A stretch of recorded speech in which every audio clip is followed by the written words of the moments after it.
অপচয় রোধে ঈদ উপলক্ষে নতুন টাকার নোটেও থাকছে শেখ মুজিবুর রহমানের ছবি।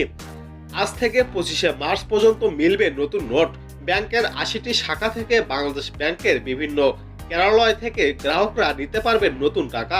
কেন্দ্রীয় ব্যাংক বলছে, শেখ মুজিবুরের ছবি সম্বলিত বিপুল নোট ছাপানো হয়েছে, তাই বাতিল করলে বিশাল অর্থের অপচয় হবে। কেন্দ্রীয় ব্যাংকের মুখপাত্র বলছে, ছাপানো নোটগুলো বাতিল করলে বিপুল অঙ্কের অর্থের অপচয় হবে। তবে আগামী এপ্রিল থেকে মে মাস নাগাদ জুলাই বিপ্লবের গ্রাফিতি নতুন নোট বাজারে আসবে বলেও জানান কেন্দ্রীয় ব্যাংকের মুখপাত্র। বাংলাদেশ ব্যাংকের তথ্য অনুযায়ী গত ডিসেম্বরে পর্যন্ত বাজারে কেন্দ্রীয় ব্যাংকের ইস্যুকৃত নোট ছিল ৩,০১,৭৭৭ কোটি টাকার।